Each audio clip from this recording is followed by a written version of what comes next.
Bismillahirrahmanirrahim. Alhamdulillahi rabbil alamin. Salatu wassalamu ala Rasulillah ma ba'd. Allahumma anfa'na bima 'allamtana wa 'allimna ma yanfa'una wa zidna 'ilman. Allahumma faqqihna fid din wa 'allimna ta'wil. Assalamualaikum warahmatullahi wabarakatuh. Alhamdulillah, kita kembali memuji dan mengagungkan Allah Subhanahu wa ta'ala dengan melakukan ketaatan kepadanya dan berusaha terus berbekal terus mendekatkan diri kepadanya hingga ajal menjemput.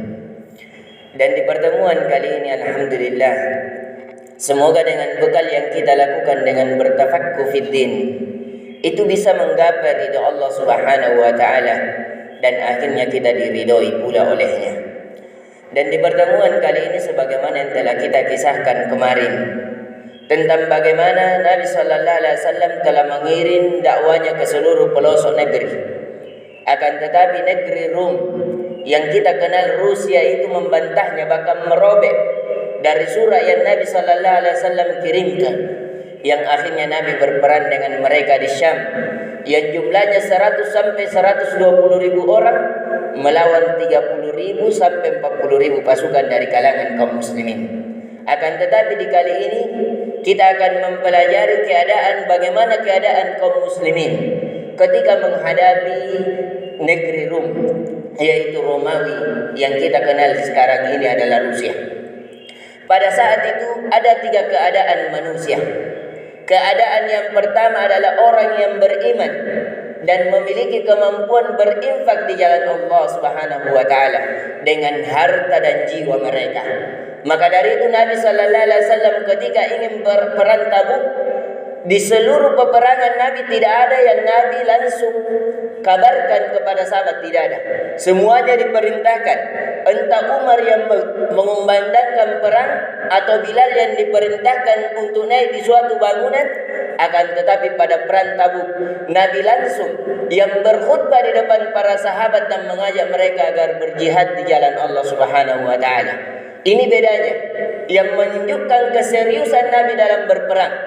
Walaupun badan-badan kaum muslimin pada saat itu sempat gentar, sempat takut disebabkan melawan pasukan militer yang sangat kuat dan tidak dikalahkan di seluruh penjuru negeri pada saat itu.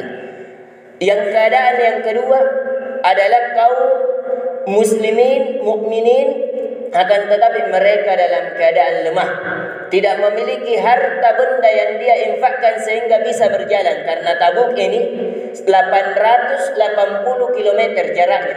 Dari kota Madinah ke Tabuk 880 km. Pada saat itu kalau seseorang berunta kurang lebih 20 hari. Tentunya membutuhkan kendaraan yang bagus, membutuhkan bekal yang banyak, dan bekal yang ditinggalkan oleh untuk istri dan anaknya. Tentunya ini adalah ujian. Pada saat itu masuk pula pada musim panas, yang pada saat itu ada kekeringan. Walaupun kota Madinah pada saat itu tumbuhnya buah-buahan yang menjadikan fitnah bagi kalangan kaum muslimin untuk duduk saja, untuk menikmati buah-buahan di kota Madinah dan menghadapi musim panas di tengah perjalanan. Ini dari keadaan kedua. Keadaan ketiga di kalangan kaum Madinah adalah keadaan orang-orang munafikin. Orang-orang yang munafik, bahkan orang munafik ini ingin membunuh Nabi sallallahu alaihi wasallam. Ketika belum berperang, orang munafik masuk di kalangan kaum muslim bahwasanya bagi orang yang berinfak, dia hanya riya, hanya mau dilihat, sebagaimana yang Nabi sallallahu alaihi wasallam gumamkan agar mereka berinfak, yang dimana Utsman bin Affan, bayangkan, dia berinfak 900 ekor unta. Awalnya ketika datang dagangannya dari Syam, dia memberikan 200 ekor unta beserta seluruh isinya. Kemudian datang lagi barang dagangannya 100 ekor unta, kemudian dia infakkan lagi. Sampai Nabi sallallahu alaihi wasallam mengatakan, la yadurruhu Utsman ma ba'da al-yawm. Tidak ada lagi yang membahayakan Utsman apa yang dia lakukan setelah hari ini. Saking banyaknya kebaikan Utsman bin Affan. Yang kita lihat, bayangkan, kalau 900 ekor unta diinfakkan oleh Utsman dikali 40 juta kali 1 ekor unta, kalau 10 ekor unta saja sudah 400 juta. Jadi kalau 100 4M.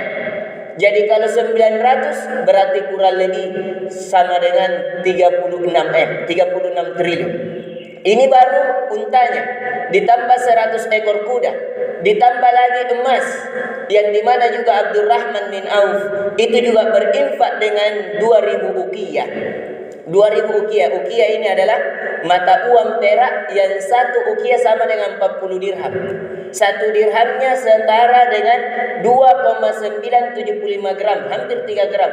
Jadi kurang lebih berapa? Kalau kita kalkulasikan saja itu sangat banyak.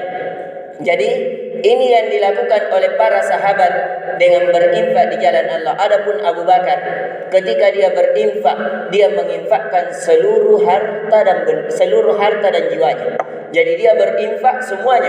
Ya Rasulullah, saya infakkan seluruh hartaku untuk perang Tabuk.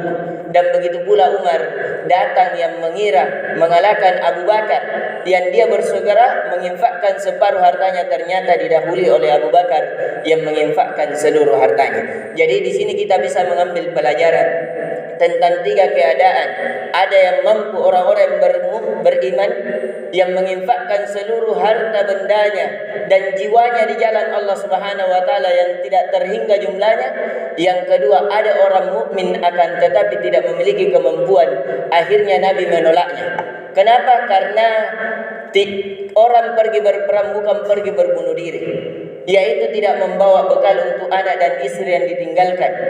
Orang yang tidak memiliki pedang-pedang dan baju perisai, tidak memiliki kendaraan yang dia antar, sehingga Nabi menolaknya agar hendaknya dia tinggal di kota Madinah saja. Akan tetapi di kalangan kaum muslimin akhirnya menangis karena tidak bisa ikut berperang bersama Nabi sallallahu alaihi wasallam. Adapun dari kalangan munafikin itu berusaha mengacaukan dari kalangan muslimin agar mereka gentar, agar mereka takut dan tidak ikut berperang. Bahkan ketika Nabi telah pulang dari kota Madinah, dari pulang kota Tabuk, dari setelah pulang di tengah perjalanan kota Madinah menuju kota Madinah, ada orang munafikin yang ikut berperang bersama Nabi, itu membuat bajakan-bajakan, membuat orang-orang yang ingin membunuh Nabi sallallahu alaihi wasallam di sebelah gunung. Ketika Nabi berkendaraan bersama Ammar dan Huzaifah, tiba-tiba ada batu yang bergelintingan yang akan menjatuhi Nabi sallallahu alaihi wasallam, yang dimana setelah Nabi memerintahkan Huzaifah, orang kepercayaan Nabi, mengejarnya, ternyata orang itu orang yang ikut berperang bersama Nabi dari kalangan kaum munafikin yang ingin membunuh Nabi sallallahu alaihi wasallam. Yang akhirnya ketika Nabi tiba di Madinah, langsung memerangi dan menghancurkan masjid yang dibuat oleh kaum munafikin. Karena ketika ingin berperang, Nabi sallallahu alaihi wasallam diajak oleh orang-orang munafikin agar ia mengimami solat di masjidnya, yang dimana dikenal masjid tersebut adalah Masjid Dirar, masjid yang dibangun tidak jauh dari kota Madinah, tempat berkumpulnya orang-orang munafikin yang akhirnya setelah pulang dari perang Tabuk, Nabi sallallahu alaihi wasallam memerintahkan agar menghancurkan masjid tersebut. Ini yang bisa kita berikan, semoga memberikan manfaat dan semangat kepada kita agar hendaknya barang siapa memiliki harta dan jiwa yang kuat agar berinfak di jalan Allah dengan harta dan jiwanya, dan hendaknya kita tidak menjadi orang-orang yang munafikin, yaitu orang-orang yang menjadikan turun semangat orang lain dalam memperjuangkan agama Allah Subhanahu wa taala. Dan kalau kita tidak mampu di antara keduanya, dan hendaknya kita terhindar dari kemunafikin atau menjadi orang yang beriman, berinfak dan harta dan jiwanya, hendaknya kita memiliki niat yang kuat sebagaimana yang dilakukan orang-orang yang mukmin dan berinfak, yang kita bersedih kalau kita tidak bisa berjuang bersama mereka untuk menegakkan agama Allah Subhanahu wa taala. Subhanakallahumma bihamdik, asyhadu an la ilaha illa anta, astaghfiruka wa atubu ilaik. Pada pertemuan kali ini pula berakhirlah dari kisah peperangan kita, karena peperangan yang paling terakhir Nabi lakukan adalah perang Tabuk. Setelah itu terjadilah Haji Wada, haji yang dimana perpisahan Nabi sallallahu alaihi wasallam pada tanggal 10 Hijriah, dan Nabi meninggal pada tahun 10 Hijriah, dan Nabi meninggal pada tahun 11 Hijriah. Jadi tinggal 2 tahun kisah kita akan mengisahkan kematian Nabi sallallahu alaihi wasallam. Subhanakallahumma bihamdik, asyhadu an la ilaha illa anta, astaghfiruka wa atubu ilaik. Assalamualaikum warahmatullahi wabarakatuh.